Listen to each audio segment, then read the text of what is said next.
Hey folks, we're sorry about all the buffering issues. I'm going to tell a story while Kyle goes ahead and downloads a bunch of the videos so that we can not have all these buffering issues. So I'm so sorry about that. We'll come back to some of the ones that we've already played in order so that you can fully hear them. So we'll jump right in. It was the first time I had met Linwood. He walked into the room and seemed cautious yet knowing, joyful yet suspicious. And he sat down with a giant box of plant pressings and began telling me the Cheyenne creation story. Long, long ago, before there were people, water was everywhere. Maheo, the creator, was floating on the water. All the water birds were swimming nearby, the ducks, geese, swan, and other birds that swim. Maheo called to them and asked them to bring him some earth. One after another, the birds dove down through the deep water searching for earth. The large birds tried again and again, but they couldn't reach the bottom. At last, a small blue duck, a coat or mud hen, came to the surface with a dab of mud on its bill. The duck swam to Maheo, who took the mud and worked it between his fingers until it dried and turned to dust. He took the dust and placed it in a little piece atop the water. Each pile of dust became land that grew and grew and grew until, as far as the eye could see, there was land everywhere. That is how the earth we walk on was made.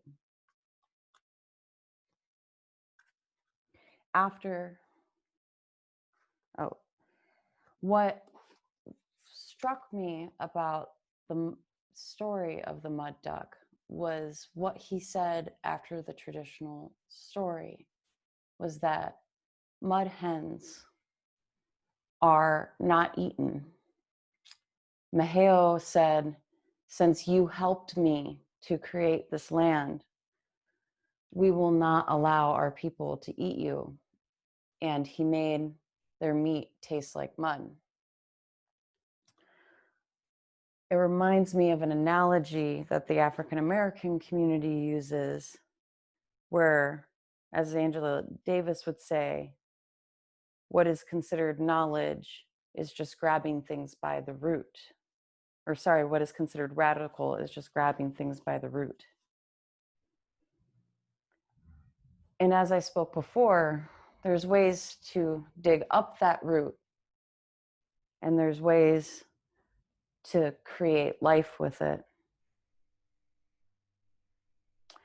And I think that's what I've always been doing, is trying to go back to the source. It's certainly why I got a minor in Pan-African Studies at Kent State University. See, I grew up in a small town in Ohio, and it took me until I was 18 to realize that I was a sexual assault survivor. And that when I figured this out, it was by hearing the definition of date rape. And from hearing that definition, I understood that every girl I grew up with had went through some type of violence, some sort of trauma at the hands of white men. So when I went to Kent State, I was ready to organize. But 2 weeks in, I found out that I was pregnant. I knew right away that I didn't want to have it. I knew I wasn't ready. I'd just finally gotten out of my hometown. And so I decided to have an abortion. When I went to my appointment, my brother held my hand as we had to walk through the picket line to get to the clinic. As he had helped as a volunteer there for many years, he was allowed to be in the room with me when the procedure happened. When I went through that picket line, I felt all of the pressure of the white supremacist culture, the small evangelical town that I had grown up in, telling me that I was doing something wrong. But my gut knew that it had to be done. So I went under for the procedure to jokes of my brother talking about conditioning his armpit hair, and woke up in a waiting room as they listed off the things that I could and could not do. I was sent back out to the waiting room. Now in this waiting room, there was my boyfriend at the time and a whole bunch of African American women. And when I got into the waiting room, I was inebriated and disoriented. I was upset because I do want children someday, and that picket out front was designed for guilt. And I got a little upset when I came into the waiting room. And you know what those Black women did to my poor little white 19-year-old ass that didn't know anything?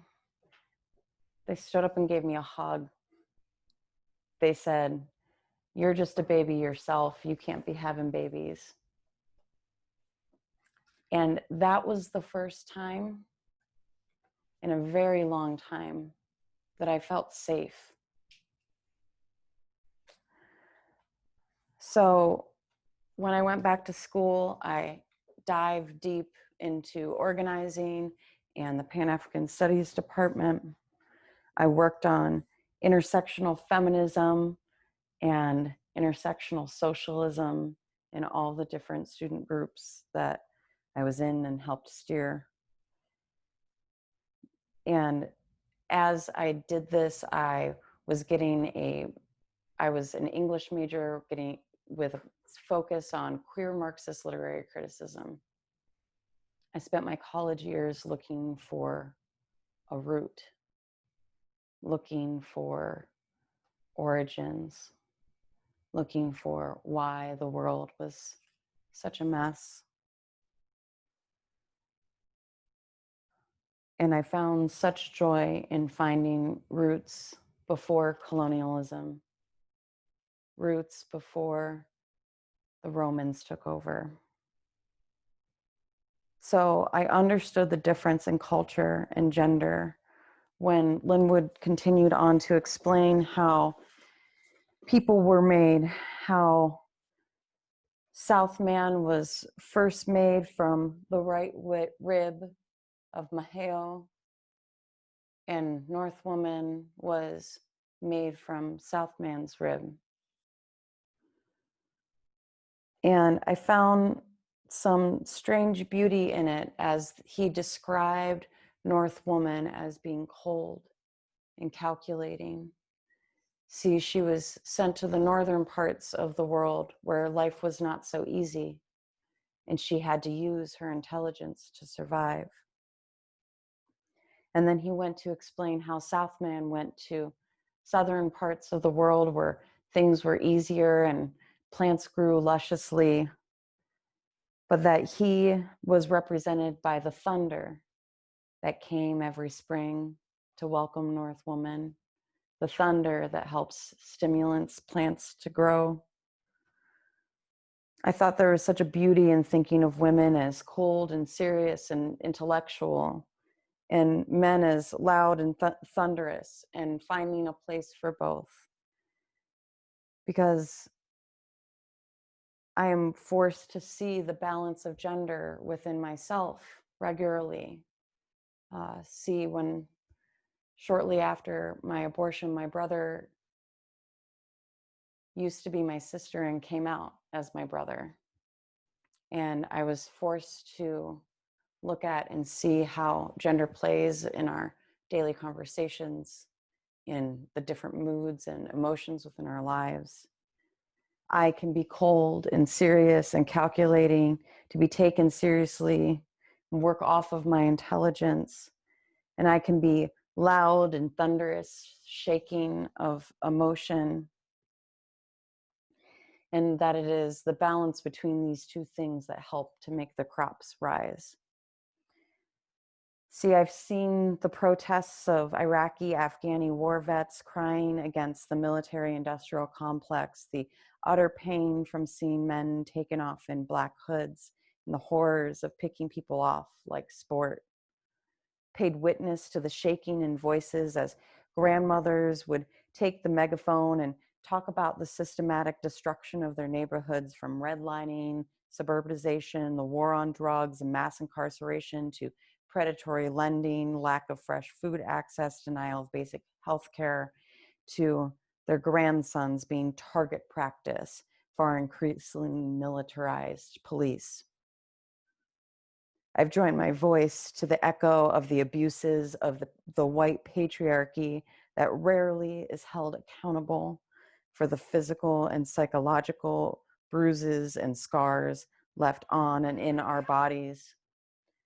I've cried endless springs at the stories, and I have found hope in the cold calculations of strategy and data analysis, the years of processing solutions asked for at people's doors, found light in new leaders' eyes as they learned tools to move at the speed of trust, and the relief in figuring out that people need to feel agitated in order to grow. That we cannot rely on permanent allies, just aligned self-interest. That well wishes don't really mean shit. It's about labor and resources.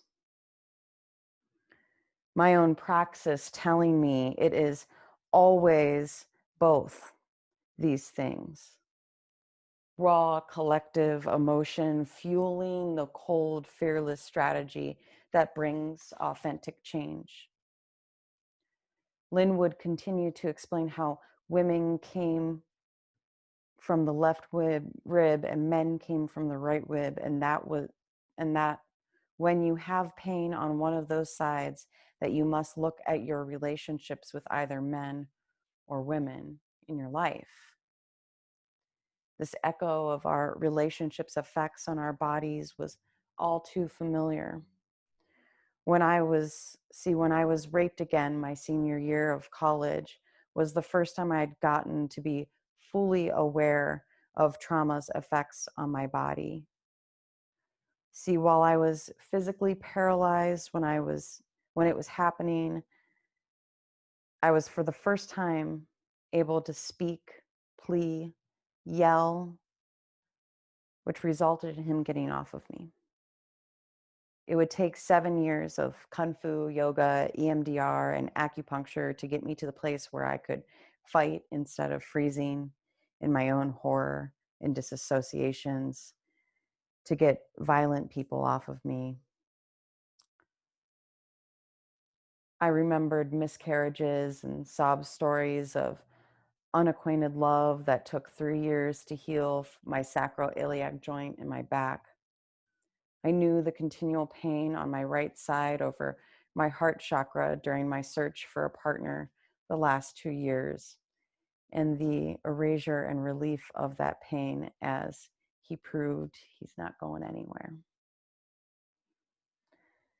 Linwood brought out his plant pressings of native plants used as food and medicine.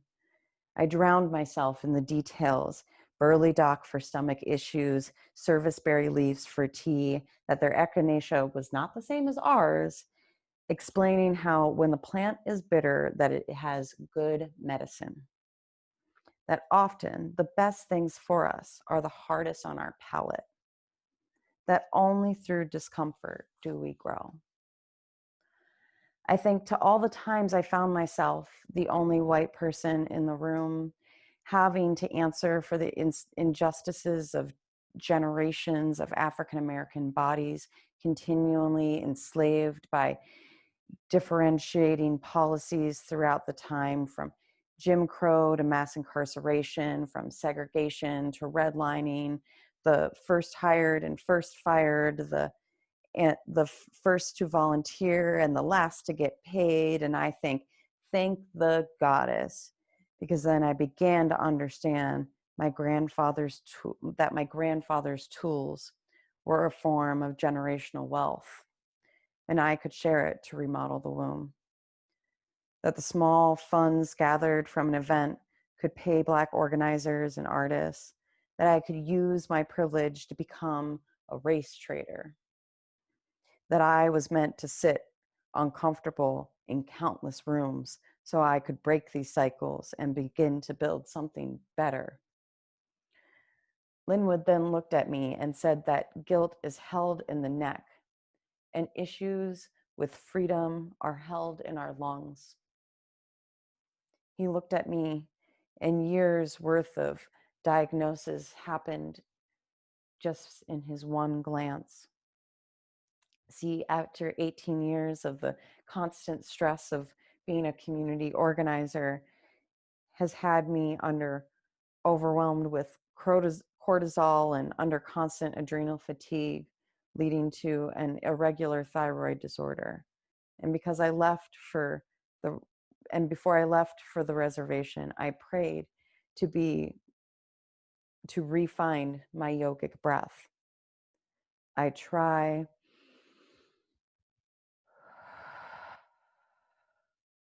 and try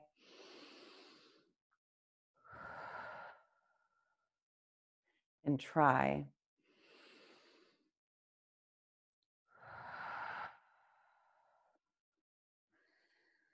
to fill my lungs to full capacity, but never seem to. It was so bad once I popped a rib out.